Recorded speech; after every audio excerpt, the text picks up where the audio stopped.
What happens when architecture stops waiting for permission and starts showing up in real time? Black Sable is rethinking how we engage with space, using Instagram as a live canvas to test ideas, challenge conventions, and bring architectural thinking into the everyday. I'm joined by Jacobus Uys to unpack what they are building, how they think, and why this shift matters. I'm Rudolph Jordaan, and this is Apax Empowered. Such a great honor having you here, Jacobus Uys, in Cape Town, all the way from Johannesburg. And so welcome to Apax Empowered. And I would love to hear your thoughts on architecture today. Whoa, Where do you start? Okay, so kind of that question is quite divergent. It can go in very different directions. So I think architecture is both extremely relevant and very irrelevant in the world we live in at the moment. And so I think the question to ask or to understand is, how can we make architecture more relevant for more people, to do better things for a greater amount of people, as opposed to keeping it for the exclusive, the 1% of the 1%. Even though there's aspirational qualities to that, we get to try things that we wouldn't be able to do in kind of general settings. But for the population, like if you imagine doctors, for instance, they kind of, their role is to help everyone. That's a profession. We should be kind of aspiring to do a version of that. As an architect? As an architect, I think. Yeah, I think that makes sense. Of course, I say that designing, for the most exclusive luxury spaces that exist, but, it's both, and I guess it's, yeah. Tell me about your journey becoming an architect and now shaping your role as an educator as well through your content. I think critically, the problem with the architectural industry is that there's this massive disconnect between academia, who trains the architects, their responsibility is to train architects, and the profession, and what an architect actually does in the real world. And many people who are training architects are not either practicing architects or actually are not even architects, registered, doing CPDs, all of that. Yes. And so what happens is that they have a criteria, the academia has a criteria of what they think an architect is, or what they think the architect should be, and then there's the reality. And so to give you an example, I was really average, and I really struggled in academic context. It wasn't easy for me to grasp. I had a lot of struggle in that. I struggled to get accepted multiple times, it was really challenging to even be allowed into the room. And in my cohort, and multiple cohorts in that group, there were people that I studied with who were excelled, who were celebrated, who were quote unquote the cream of the crop. Yes. And most of the people that I know have left the industry as an architect. So the academic kind of system has no metric to see the people that they're looking for actually end up being good architects or actually are staying in the industry. They don't do a survey 10 years later saying, hey, the things we were looking for, did they actually come into fruition? Were they actually the right things we were looking for? Yes. There's no testing here. Yeah. And if you imagine that an academic process is all about the scientific method, you would imagine that there is some level of kind of, let's just check if the thing we set out to do is actually working. With this, fucking nothing, none of that. So then the question is, okay, well then the professional world, and that's actually when I started realizing that not only am I not just average, I'm good at it.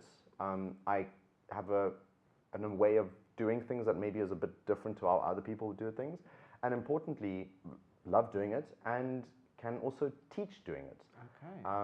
And so what I've kind of been doing is that my struggles in the academic world, I've been like, you know what, why do those guys get to teach? Screw that, I'm going to teach. I'm going to use the platforms that are available to me. In an unconventional way. In an unconventional way, yes. Yeah, exactly. I think also kind of serves my neurodivergence to do the short Instagram kind of style. Yes. Obviously, we're kind of expanding out of that, but in principle, that's kind of where it started. Yeah. But what I like about the content that you have created is that you are breaking down your analysis of sites into smaller bits that are digestible. And you're really leaving food for thought after watching those videos. Is there a way that you can actually monetize that going forward in your business? So I don't think we necessarily would want to monetize. I mean, we've tried doing some collaborative things. That doesn't really work. The benefits of having these really small bite-sized pieces of information, and it typically happens in a very unplanned, unstructured way. There's no script or anything. I just like notice something, or someone tells me, hey, did you notice this weird thing? And then I'm like, that's cool, let me record it. So there's no kind of pre-planning or anything like that. And then the purpose of it is not to monetize. The purpose of it is to, when someone wants to, for argument's sake, work at Black Sable or work with Black Sable, that they have an idea of what it's like to work with us. And also, importantly, what happens is that clients, I typically find, struggle to understand what it is we're trying to achieve when we're trying to do something, you know, like a promenade arrival, or a kind of a long threshold, or a short space, a tall space, whatever it may be. Whereas if I can send them a clip that explains it in video format, hey, have a look, this is what we're trying to do, and they go, oh, okay, we get it, fine. So it helps us with buy-in. Also positions us as an expert.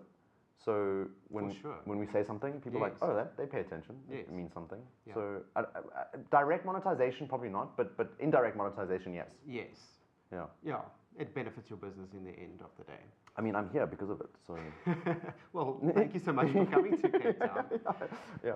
Tell me, so when you do an analysis, or how do you teach someone to start looking at buildings? One of the most crucial skills for upcoming architects, or any practicing architect really, is to understand how buildings make people behave in them. So my question to you is, how do you, how important do you think that skill is as a practicing architect or designer?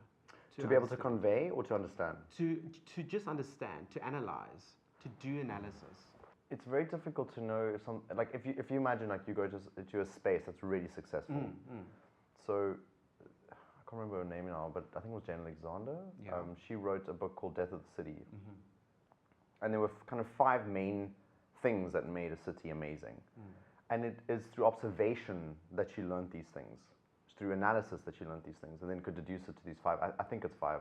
I might have my stages of grief confused with the amazing things of the city. I did both of those in my thesis, which is why they're kind of linked. But she wrote the book Death and Life of the American City. That was a great book. So if you can't analyze why something is working, then you will always be in an intuitive space. You have to trust your gut that something is going to work, or you kind of like in a space and you kind of feel what is it that's making it amazing. But if you can't quantify that, even if it's ephemeral, even if it's not something that is necessarily quantifiable, you might need to then go into like a different mode. So for example, you might be in the space and go like, it feels really good, I don't know why, it feels really bad, I don't know why. And then maybe if you do a further analysis, like maybe on Google Earth or whatever it may be, another kind of modality that allows you to see or understand the building in a different way, you might be able to uncover what it is that makes it amazing. The reason I say that is because I was designing a building with my boss at the time, and he was doing this. It was like a courtyard space. So it was surrounded by a building, and there was a courtyard space, and he was busy designing it, and he was kind of like making these random movements, and they looked extremely arbitrary to me. I was like, dude, but this means nothing. It's not relating to site, it's not relating to context, it's not relating to the weather, the rain, whatever. It's just these random marks. I said, what's driving this? And he says, no, it's an intuitive feeling that I'm getting. I'm getting a kind of an innate mark making that is driving this process. And so I said, so are you analyzing it through graphic qualities? You're basically reducing it to a 2D image and then assessing whether or not it looks or feels good based on that. He says, essentially, yes. And it was quite astounding to me that, you know, you go through these crazy 7 years or 6 years of kind of teaching and training processes, and then this this guy with, I don't know how much years of experience he had at the time, but all I can say is 20 years. So 20 years of experience is like reducing this to a graphic. Yes. And then that was the approach. So what I'm getting at is with an analysis, you might be able to uncover because it's through a graphic approach, you might be able to understand why this building feels good or doesn't. Yes. If that's the reason. But okay, so you're asking me, is it important to analyze? Yes, it's very important to analyze. Do you always have to have your blinkers on? No. You shouldn't always be analyzing. Sometimes it's very important to be there and feel. Because if you're analyzing, you're not in the moment, you're outside of the moment, looking through a lens of trying to understand. Whereas if you're in the moment, you're embodied, you're feeling, you're engaged, you're connecting, all these amazing things. And then maybe after the fact, you can reflect and go, what made that so special? Go back into the memory if that's possible. Some people can't do that, obviously. Yes. But, yeah. Now, we spoke about like steps earlier, like you just said, like this was now a 2D sort of graphic, but how many other steps are there in the design process to actually get to the end point? The graphic layer that you are creating as a 2D, is that starting point one? No, but it is definitely one of the steps. Yes. So I think, so there's a quote from Einstein. He speaks about if he was faced with solving a problem, he was given an hour, he'd spend 55 minutes understanding the problem and then 5 minutes solving the problem. So if you imagine design as solving a problem, you can't really solve a problem if you don't know what you're solving. So it's really important that you understand the problem. To kind of ground that into like the stuff that I do or that we do is we design lodges. Okay, so that's what we do. So every time we design a lodge, we're solving the same problem, but we're solving it maybe in a better way. Because the site is completely different as well. Site is different, access is different, the budget is different, the brief is different, everything is different, but we're not different. So we're kind of, if you will, doing minor adjustments on a timeline, and because we're solving essentially the same problem over and over again, we're getting better at solving the problem or seeing that there are more options to solve the problem. Let's say you do Lodge 1, okay? You design that thing and you're like, wow, that's amazing, did really well. And then you get feedback. The client says, maybe for argument's sake, in 5 years' time, the roof is pretty fucked. That didn't work. It didn't really respond well to the western sun. It went 30% over budget. It is a nightmare to keep clean. Whatever the information is, you get information. But you only get that information 5 years later, for argument's sake. So year 1, 2, and 3, you're designing lodges. You're still designing lodges. Maybe by the time you get that first bit of information, you're on lodge 8 or 10. Let's say you're on lodge 10. You now get feedback from lodge 1 that tells you all this information. But you've kind of been iterating, but maybe not aware of all the problems that you've been creating. And, or not problems, but kind of shortcomings. Yes. And by lodge 10, do you start actually getting the information that you wanted from lodge 1? But because the feedback loop is so freaking long, you're not necessarily going to be good. You're only able to implement the solutions from lodge 10, from lodge 1. Yes. And so because of that lagging effect, this is why specialization is so important, is because if you don't do the lagging thing, you're going to your skill set, you'll only be able to solve problems in general senses. You're not going to be able to solve specific problems for specific typologies. So lodges have specific problems to them, just like hotels or a house or a crematorium, whatever. Yes. They've got very specific problems, and if you keep changing what you're designing, you're never going to get to the feedback of lodge 1 from lodge 10. You're never going to get that. So you're never going to be as good as it could be. That doesn't solve your problem. The question you asked is around stages. So where's the graphic design stage? Yeah. You need to understand the problem first. That's question 1. Yes. Like now we're getting there. Okay, so the question 1 was you need to spend as much time as you possibly can understanding the problem, and then you can start designing. And then when you start designing, you could be formulaic, which we've created. We're creating a formula of how to design the buildings, but where the formulas happen, the steps happen, don't have to be congruent. And also, you can obviously step out of that and do whatever you want. But no, exactly. Yeah. You can skip a few steps if you need to, or create new ones. Yeah. Because I think critically, something that I was kind of teaching my team is you can't run if you're learning to walk. So don't try and break how a suite gets designed, or the way we design a suite, don't try and break that. First understand the logic that's there, and then go, oh, there are these different opportunities of things that haven't been done yet. And there's also the counter argument about indoctrination. So you get indoctrinated to a certain system or way of being or way of thinking, and now you can't think of divergent routes anymore.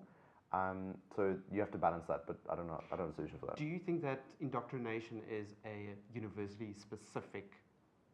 Yes, they absolutely indoctrinate you. Education... But aren't the universities quite different? I'm sure they... I mean, I've only studied at one university, so I can't really speak to other universities, but I know, having spoken to other students from other spaces, that there's divergence, which is good. I think that's fantastic. I think the problem is that a university is... Like, if you think of the biggest joke when people arrive as architects, and just kind of... This is just my filter, but, you know, people arrive as architects and they have all these amazing...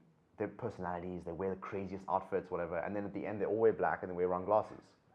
This is the creative field, and we're creating these kind of perfect cookie cutter architects. Yeah. Oh, congratulations, you're an architect now. Yeah. You know, the personality, the hobbies, the things that you did that made you, they're gone. Now you're just our little, you know, automaton, and you design as we want you to design. It's the biggest joke in the world. And yet we celebrate creativity. That's fucking stupid. Yeah. So you're talking about breaking the mold. How does the, Black Sable sort of take a different approach when it comes to shaping these young architects? A lot of people who start architecture school sacrifice their hobbies, lose who they are, and become essentially a brain that gets transported on a body. And the problem with that is that we're humans and we embody space. We, in the space physically, the way things touch, the way things feel, how comfortable we are, temperature, all these things is body focused, it's not mind focused. Yes, there's mind components, and the thing we all lose as an architect is we lose body. So at Black Sable, there's a concerted effort, firstly, to draw, the physical practice of drawing. Actually moving your arm, you're putting marks on a page, you're feeling that mark, you're feeling an intuitive nature of making a mark. And then secondly, it's that, do you think that's the right approach? Instead, does it feel right? Does it feel like it's correct? So if you say no, you don't have to justify it. You say, no, it doesn't feel right. Okay, let's unpack. Why doesn't it feel right? And I know it's a very small distinction, but it opens the door to not having to be rational. You are asking questions.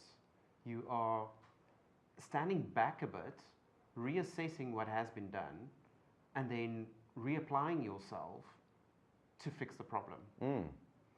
I feel that in interior design it's very similar, because what might feel good on a laptop screen that we're working on translate differently into a space.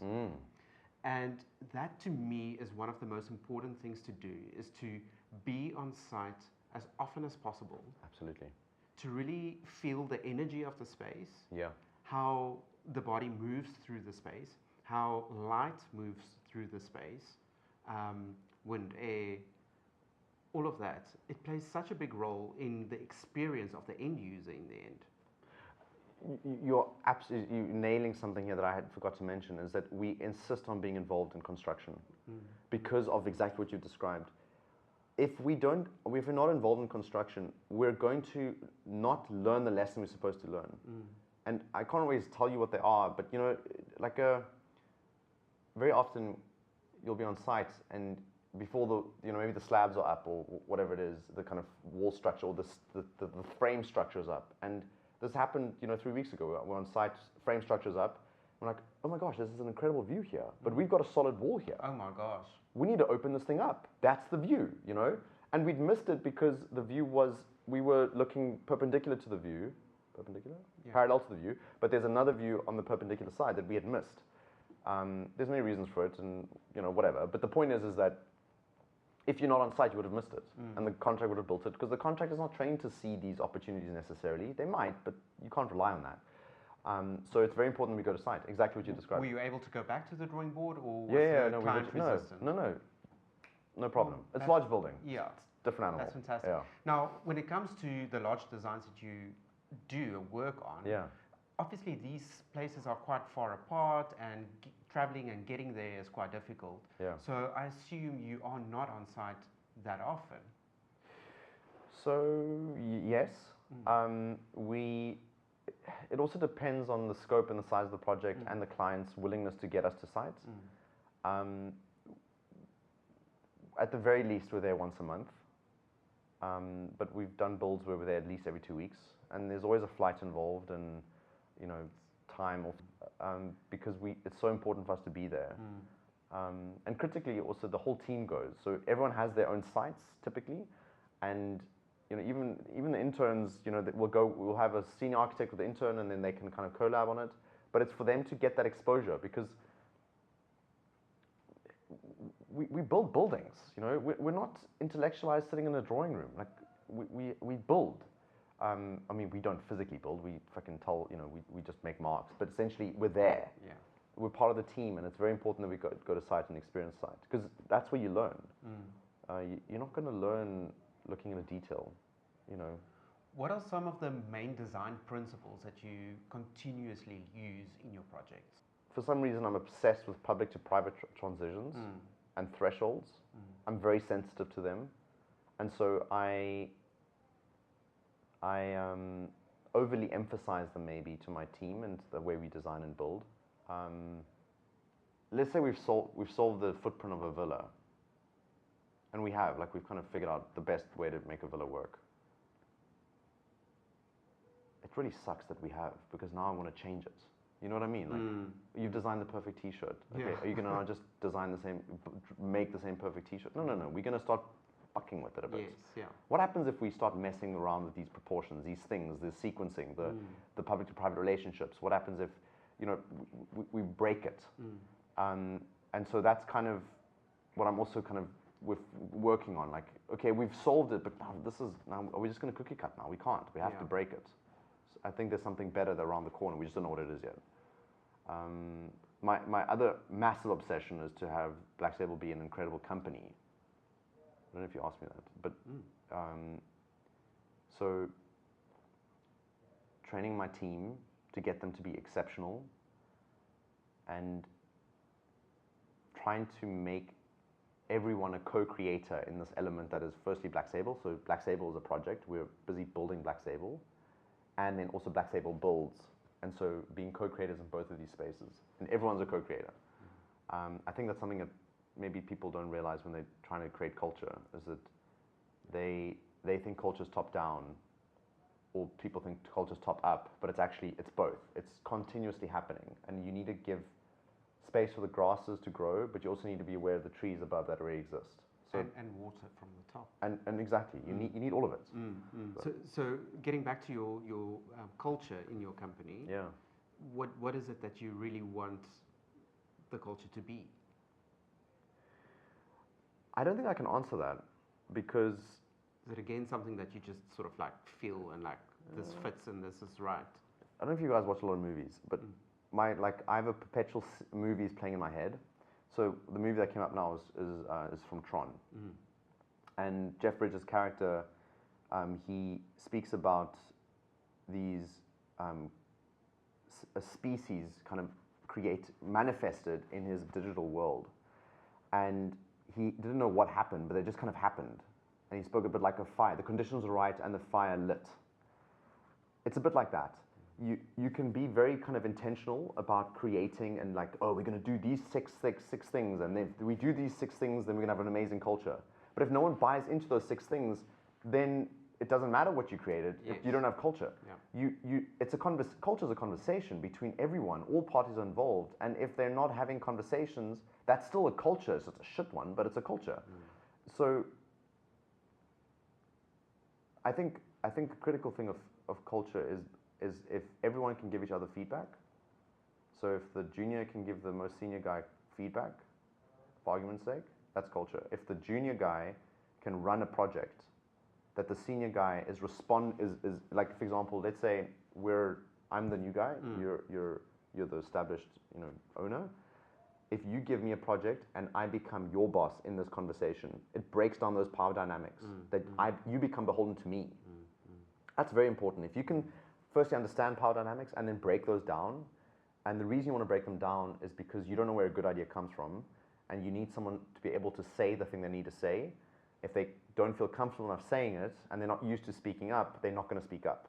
It's very interesting because the books of Simon Sinek also plays on this leadership role. Oof, yeah, I've read it, yeah. And it's exactly that, where you're handing over power, you are still guiding the junior in a way, but they need to take full responsibility for what they're doing. Absolutely. So the book you're referencing is Leaders Eat Last? Correct. Yeah. When I was working at my previous company, this was a very formative company for me because it gave me an glimpse into what culture is not, what culture should not be. I don't want to work at a company that's like this, that treats people with, I tell you what to do. And we all went through that pain. Yeah. And I was like, I'm never going to work. I never want to work at a company like that. I don't want to be that kind of a boss. I don't want to be that kind of employer. I don't want to be that team leader or inspirer. I don't want to be I want to be a person that I want to create a company where people can flourish, where they can just be the best versions of themselves, or at least, at the very least, get closer to the best versions of themselves. So what systems can we put in place to allow them to flourish, to allow them to unlock? Find the hidden potential. Exactly.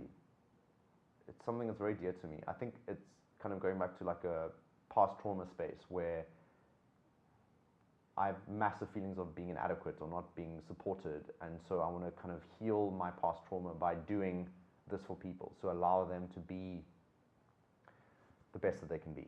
And have access to these tools. Exactly. Hence you making the videos and the content. Exactly. So everyone can access. And what you are basically creating is you're creating a bigger culture outside of Black Sable. Precisely. Because now it's a culture community between designers of a similar age group. Exactly. And it just makes it so much more accessible. I think the biggest problem that we have as designers is that we are very protective of our turf. We don't like sharing information.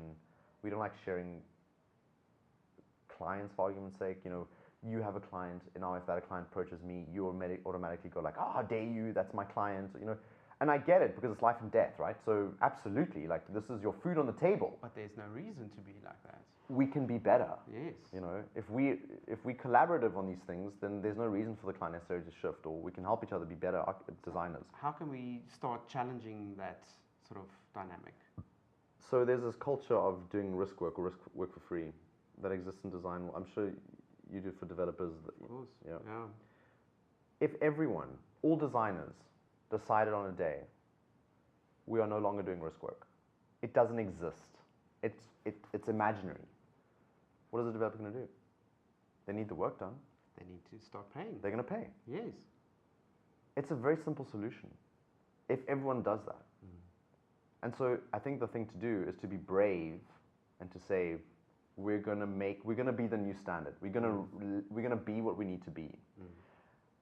I'm currently in a situation where we're negotiating for a project. I really want this project, but the fees on it are really bad. So it's like, okay, we're not getting what we're paid. How can we get paid in other ways so we still make money off this project? So we're chatting with the client regarding equity. We're just chatting with the client regarding compensation in other ways. So for example, access to the lodge when it's built. We're chatting to the client for future projects. Okay, give us a pipeline. Give us 5 projects in a row, then we can give you a reduced rate across them. We're talking about very many different ways in which we can make the money back. Don't just accept the standard thing that everyone goes, oh, this is the rate, take it or leave it. Yeah, like cash in the bank. I mean, that's fine. You can take the cash, but you need to make sure that you also go, listen, this is not our rates. This is a very low rate. Correct. We're experts in what we do. We're very good at what we do. We're faster, whatever it may be. We're negotiating. So that's the first number you've given. Don't just accept it. Now go, okay, what else can we add to this? Can we de-risk? Can we say, cool, we're not designing 10 things, or we're not designing that, or we're going to get a local architect who's going to sign up on these things, or whatever it may be, so that you kind of leverage the conversation. So if we start doing that and we start sharing that we're doing that, then everyone's going to be like, oh, we can do that too. Why aren't we doing that? And then everyone can get better at doing this thing, and now all of a sudden there is no risk work. We're not getting paid badly. Everyone gets better. The developers make less money, for argument's sake, but they take on less projects, they take on less risk, they may be a bit more patient. the whole system will kind of correct itself if we start putting down boundaries. It's so important to have those. Yeah. And clients keep on pushing them. Yeah. It's not their fault if someone, it's the nature of someone to push a boundary. I mean, that's why I climbed Everest. We push boundaries, fine. And no is an answer. Yeah, exactly. You can absolutely push back. If you imagine you need heart surgery and your heart is busy failing, are you going to go to a GP or are you going to go to a heart surgeon? Specialist. You're going to go to a specialist. For sure. Absolutely, hands down. That's the one you're going to go for. You're not going to go to the GP. But what do architects, designers do? We're GPs. We don't specialize. We don't say, you know what, we don't do lodges, or we don't do hotels, or we don't do whatever it may be. We only do this thing, warehouses. We only specialize in warehouses. Okay, you're the best guy to go in warehouses. If I want a good warehouse, I'm going to pay premium because I'm not going to get a good warehouse. And I think if we start focusing on that way and be kind of intentional about the thing that we do, say yes to things means you say no to others, then you can start cultivating a kind of dramatic kind of specialization and a position in the market. Demand. And demand. You'll supply. You will have more people wanting to do work for you. You to do work for them. Yeah. Yeah, the other way around. Yeah. You spoke about earlier about this one client and the potential of further future projects down the pipeline. Yeah. But again, you have to keep your business afloat. And even though you are getting the equity in other ways, you are still blocking time for the future projects in your practice that doesn't get compensated financially. So there's still compensation, it's just not what it should be. So essentially what it essentially covers is our expenditure. A little bit of profit, but not what it should be. Yes. But at the same time, I'm also mindful of where we are, Black Sable is as a company, and go, okay, so yes, we've done lodges. We haven't done many from scratch. We've done a lot of renovations. We've done a lot of spas, like amenity buildings, but an actual lodge, beginning to end, here's your lodge, this is us, we've done all of it. We don't have a lot of that in our portfolio. So maybe this is a bit of a toxic thinking. I'm not still up for discussion, but I feel if we have that in our portfolio, I mean, I guess the counter argument is, it's like, will you ever be ready? You know, I think, yeah, I don't know. It's kind of hard to, I don't know what the answer is. We're hedging our bets that we will be in a position that we can leverage later in the future, but we're not cutting our throats that we're not surviving. What is your view on the importance of interior design going in, following the canvas? Interior designers didn't lose the thing that architects did. The sense of flair. I think we've just finished a project now that we designed these kind of very, very simple forms, very kind of, I don't use the word generic, but let's use the word generic. Very kind of basic. There was a timeline constraint, budget constraint, all these other things. And then the interior designer came in and then made these things insane, ridiculous, like a square box, but then all of a sudden it's like, this is not a square box, this is ridiculous. Yes. What they've achieved in the most elegant and sophisticated and detailed, and the layering is ridiculous. It's just, it's mind-blowing if you consider what we had given them and what we got back. I was like, my gosh, that's why interior designers need to do the job that we don't do, because there's this, I don't experience. know, it's like we give them like amazing pasta, like really good pasta. Okay, it's like we got the freshest ingredients. We got it. We shaped it correctly. We used the right ingredient, the freshest ingredients, the right ingredients. We made sure the dough was cured correctly. We kneaded it properly. We cut the thing. We got the fettuccine beautiful. Maybe we put some olive oil on it, and then you guys come and you put the most incredible sauce on. And okay, you could eat the pasta plain, but the sauce is insane. Like, that's where the magic lies. Makes you come back for more. Exactly. So I would say the interior design is absolutely critical. Yeah. Are the interior designers involved with you and the client at the same time? Yeah, we don't have a sequential engagement. It's us, it's interior designer, us, and client together. I want to make sure the hierarchy is established there. We're not below, but it's the interior design team that's leading a lot of the conversation. Not because we're not able to do it, but because they're that passion, that the source, it drives the pasta. Like what gravitas. what kind of pasta does this sauce need? But that is something that I feel is so important, that everyone is sitting around the table at the same time. Critical. Yeah. Critical. I think one of the biggest problems that we get in a project is when there are silos of communication and there's hierarchy of communication. So, for example, if you have to run approvals up a chain, or you design in isolation. You're not kind of you're basically making a pasta and making a sauce, and then you're making the cheese and I'm laying the table. Correct. But these things don't talk to each other. So, for example, we put the dish on the table, but I didn't put the right cutlery out. It's cutlery for a fish dish, not a pasta dish, for argument's sake. Or we didn't bring any bread along, so you can lap up the sauce. You need to have all of it.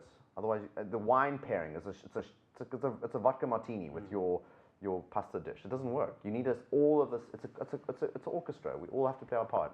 And that is where you spoke to collaboration earlier as well. Critically. So it's so important that everyone gets along as well.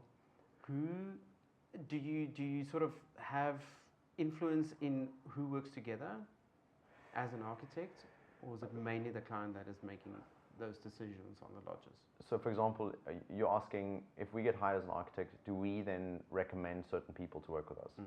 Absolutely. We have a list of people we work with, and we do it because we've worked with them in the past and it's been a success.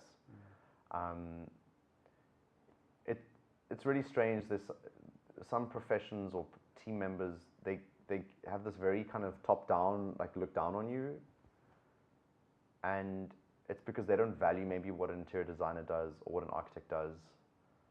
And so very quickly we find out that attitude is there, and then we go, cool, thank you very much, we're not going to work with you again. We'll finish this project, but we don't like working with people who are better, who think they're better than you. You want to keep on building on success. Absolutely. And that's the most important thing for collaborations. Yeah, exactly. What is next for Black Sable? I'm obsessed with getting Black Sable to run really well. There's systems that we put in place. I kind of mentioned this earlier, like helping the team design better, design easier rather. So they don't have as much anxiety, so much pressure. Like how do we support everyone to be able to do the thing easier? So that's kind of been a big obsession at the moment. And then critically,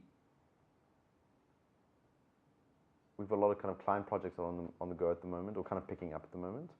So there's that. But I mean, I think every kind of firm has that. One of the things that I talk to people who want to start their own studios, who want to start their own business, and the hardest thing to do is to know what you need, what systems you need. What support do you need? What's a good accountant? What makes a good accountant? What kind of contracts do you need, for argument's sake? Sure, you've got a client contract, but what about if you're hiring a freelancer, or if you're hiring a junior, or a contract worker, whatever it may be? You need these systems in place, and it's very difficult to know everything that you need. So we're going to kind of get Black Sable sorted with all these kind of systems, put them in place, and then we're going to sell or kind of offer some free content around these things to help people who are starting on their journey level up quicker. So it's very much to not starting at 0 to get to 10, yes, but starting at 3 or 6. Giving them the foundations. Yeah, exactly. That's a wonderful initiative. Yeah, thanks. Yeah, I'm super passionate about it. Like it's something that I constantly think about. Is like, how do we get this thing to be better? So it's kind of the big focus at the moment. Who is and remains your main mentor in life? There's a book by Ryan Holiday called The Obstacle is the Way. And it talks about the thing that you don't want to do, the hard path, that's your direction. That's the thing you should be doing. I've had many mentors in my life. architects, non-architects, my yoga teacher, my martial arts teacher, my rock climbing instructor. Like there's been many people that have been in my life that have played these mentor roles. And they shape different parts of you. They have shaped different parts of me. But ultimately, it would be remiss of me to not quote at least one Matrix quote in this podcast. So I'm going to just do it now. There's a quote from Morpheus. He says to Neo, "Sooner or later, Neo, you're going to realize there's a difference between knowing the path and walking the path. It doesn't matter how much guidance you get, you need to walk the path." And I think ultimately that's kind of the best mentor, is walking the path, doing the thing. The right thing. Well, it doesn't have to be necessarily the right thing. I think more it's that you need to do it. Like we spend a lot of time thinking about doing the thing, not just doing the thing. I think we should do the thing. I will say a lot of it has to do with therapy. You have to do a lot of therapy. I think all of us, just hands down, therapy. However you can do it, whatever format that takes, you have to do it. You can't design a building or a thing if you haven't processed stuff that's within you. If you are designing a building and you're unconscious of your likes, dislikes, what makes you angry, what makes you upset, what makes you sad, what shit you went through as a kid or as an adult, whatever it is, people neglecting you or not, or all these things. If you're not aware of these things, knowing it or not, you're going to bring that into your work. It's going to sit there. I mean, if you look at artists, a lot of them, they create amazing art and they get to go to therapy and then they process their kind of pain, and then the art kind of loses that whatever it was. I don't think that's necessarily true. I think what happens is that the art looks different. It's transformed. And I think if you imagine a building is, if I cook you a meal and I'm angry, the meal is going to taste shit. If I'm cooking you a meal and I'm really happy and like feeling in a really good mood and the music's great and whatever, you're going to have a really good meal. Even if it's shit. And it's the same as buildings. The energy that sort of just gets... You're transforming it into it. Moved from the one space to Yeah. the next. So if you're not designing from a wholesome space, you're gonna consciously or unconsciously, you're gonna put shit in that food. You're gonna put shit in that building. Why are commercial buildings so horrible? Is it maybe because the juniors who are designing them or working on them, they're under the whip? You come into work, you're terrified. You're afraid you're going to lose your job, your boss is shouting at you, you're not going to make a deadline, you're not sleeping, you're not eating, you're not exercising, you're not looking after yourself, you're neglecting your relationships. Everything that makes you human, everything that's important to you, you are neglecting for a building. And then you're putting that shit energy into the building. Like, those buildings are going to be shit. Why are we tearing down buildings every 20 years? Because they're shit buildings. Why are they shit buildings? Because we fucking abused a student or a junior or an architect who wants to become associate or whatever kind of thing. We're going to manipulate that person, and that goes into the buildings. So tell me more about the sketchbook. How do you... I can tell you about this philosophy. Yes. Okay, this is Draw Every Damn Day philosophy. It's not our slogan, but it's a slogan we've co-opted. Basically, the cover of it, you can see the front and the back, are filled with drawings. The philosophy is, this is our craft. Our craft is to draw. And so this is our duty. This is what we have to do. We don't make swords. We don't make pottery. We draw. So we need to draw really well. And so that's what we do at Black Sable. Do you have set time, in studio time? Every day, 9 o'clock to 9:30. It's a morning drawing hour. session. And there's another one at 4:30 to 5 or 4 to 4:30, depending what you want. And so essentially there's an hour a day that you spend drawing your thing. And we've got a Discord channel, if you want to send you the link, whatever, where it's a public Discord server where everyone can join and they post their own drawings. And so what we're trying to do, successful or not, is create a community around this concept of creating an architect that's linked, that breaks the barriers of hierarchy of access, so that you can connect with us there. And drawing is the kind of the main vessel for that connection. Yeah. And again, this is a way of actually getting out of your head. Exactly. And putting it onto paper. Exactly. Transforming as a person and becoming better at your craft. Exactly. And critically, we're not drawing buildings typically. You'll see there's filled with, like, I don't know, I love drawing cars. So cars or spaceships, or there's animals, creatures, insects, whatever. It's all in there. So it's kind of the it's also play, right? Because we need to play more. We don't play enough. Yeah. But thank you so much, Jacobus, for sharing your positive energy, your positive influence into the industry, your collaborations, the work that you are producing is really admirable, and I really want to see you succeed in future. Thanks, and foster new talent coming into the design world of South Africa. Really appreciate it. It's really good to be here. Thank you very much. Thank you. Thank you.